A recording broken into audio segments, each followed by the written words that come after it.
Hello everyone. ओम श्री वासुदेवाय नमः। श्री कृष्णाय नमः। पुरुषोत्तम मास अधिक मास अध्याय 8वां हिंदी में अर्थ सहित। ओम श्री वासुदेवाय नमः। सूत जी बोले, हे तपोवन धन, विष्णु और श्री कृष्ण संवाद को सुन संतुष्ट मन नारद नारायण से पुनः प्रश्न करने लगे। नारद जी बोले, हे प्रभु, जब विष्णु वैकुंठ में चले गए तब फिर क्या हुआ, कहिए। आदि पुरुष कृष्ण और हरि सूत का जो संवाद है वह सब प्राणियों को कल्याणकार है।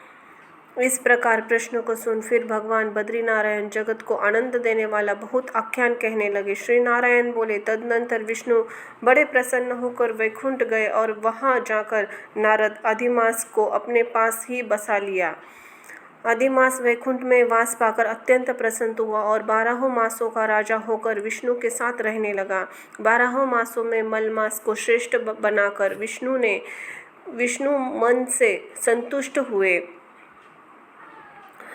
हे मुने, अंतनंतर भक्तों के ऊपर कृपा करने वाले भगवान युधिष्ठिर और द्रौपदी की ओर देखते हुए कृपा करके अर्जुन यह बोले।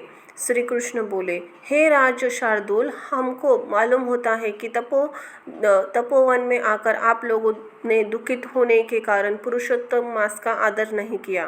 वृंदावन के शोभा के नाथ भगवान का प्रिय पात्र पुरुषोत्तम मास आप वनवासियों का प्रमाद से व्यतीत हो गया। भीम, द्रोणाचार्य, कर्ण के भय से सन्न समस्त मन त्रस्त मन आप सबको भय और दोष से मुक्त होने के कारण प्राप्त हुआ पुरुषोत्तम मास का ध्यान नहीं किया। कृष्ण द्वैपायन वासुदेव से प्राप्त विद्या के आराधन में तत्पर रणधीर कृष्ण अर्जुन के इंद्रकील पर्वत पर चले जाने पर उसके वियोग से दुखित आप लोगों ने पुरुषोत्तम मास को नहीं जाना।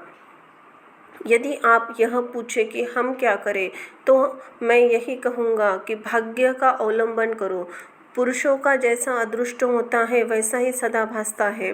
भाग्य से उत्पन्न जो फल है वह अवश्य ही भोगना पड़ता है। सुख, दुख, भय, कुशलता इत्यादि भाग्यानुसार मनुष्य को प्राप्त होते हैं।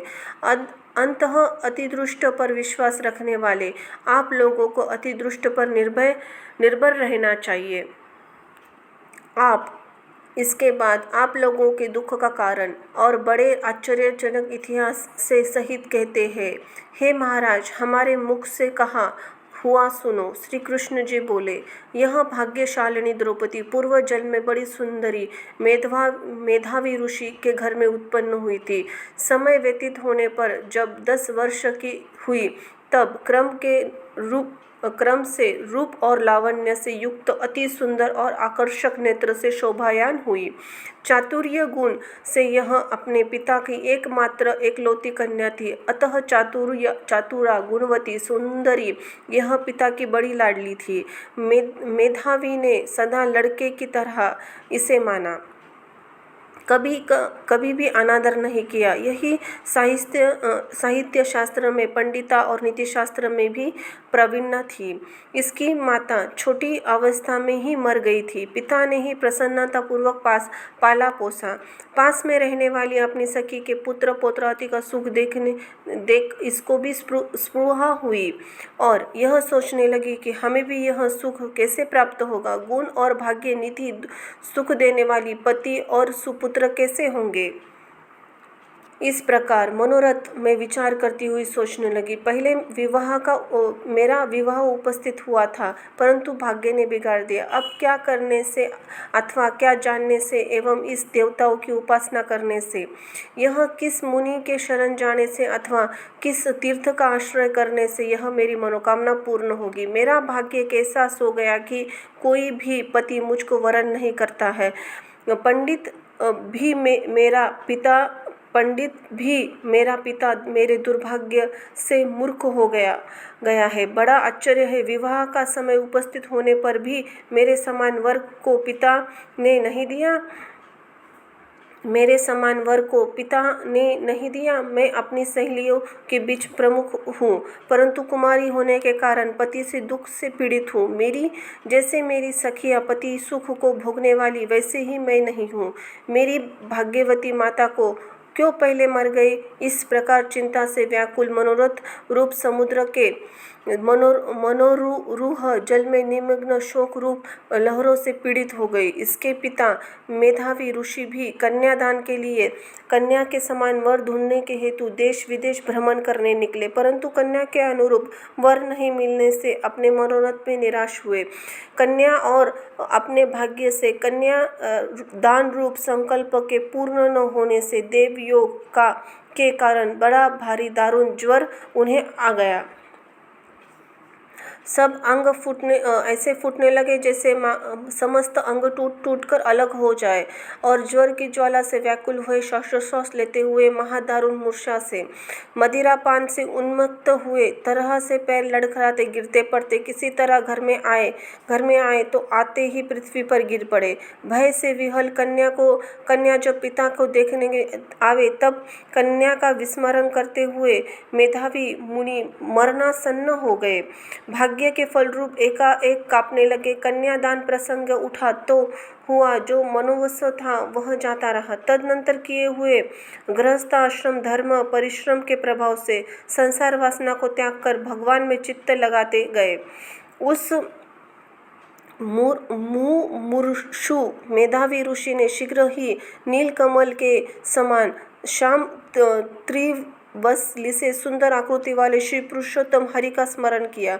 हे रास के स्वामी, हे राधा रमन, हे प्रचंड भुजाधन और दूर से देवताओं के शत्रु के दैत्य को मारने वाले, हे अति उग्र दानवनल को पान कर जाने वाले, हे कुमारी गोपियों के उतारने वाले हुए वस्त्र को हरण करने वाले, हे श्री कृष्ण, हे गोविंद, हे हरे मुरारी, हे राधेश, हे दामोदर, हे दीनानाथ, मुझ संसार में निमग्न की रक्षा कीजिए। इंद्रियों के ईश्वर आपको प्रणाम है। इस प्रकार मेधावी के वचनों को दूर से ही सुन भगवान श्री कृष्ण ने चटपट मुकुंद लोक से आते हुए और उस मरे हुए मुनि को हाथ पकड़कर ईश्वर के चरण कमलों में ले आए। इस प्रकार अपने पिता के प्राणों को निकलता देख वह कन्या हाहाकार करके रोने लगी।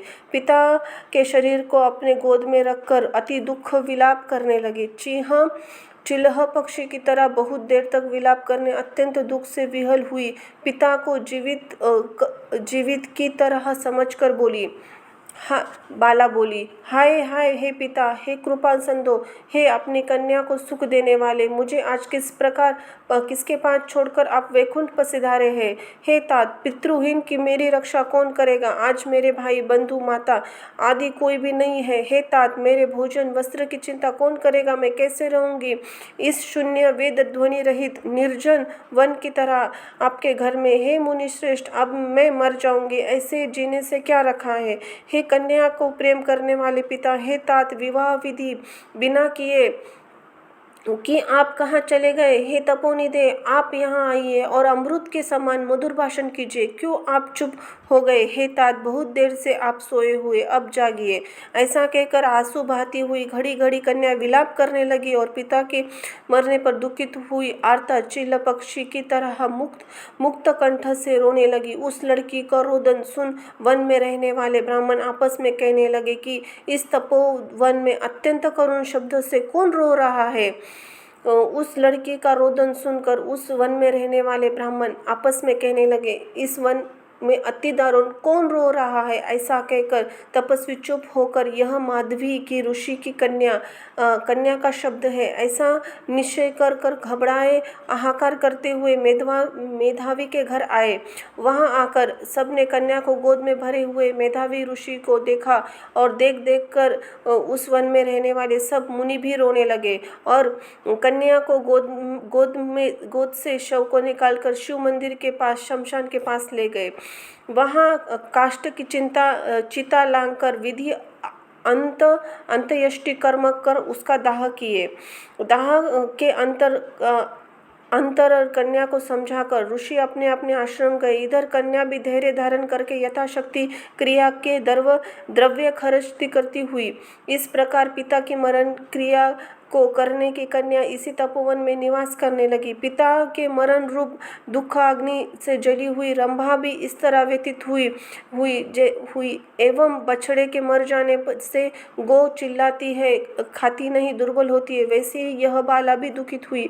इति श्री ब्रह्मण नारद पुराणे पुरुषोत्तमाध्याय श्री नारद संवारे कुमारी विलोप 8वां अध्याय समाप्तम। धन्यवाद। बोलो श्री हरि गोपाल गोविंद की जय।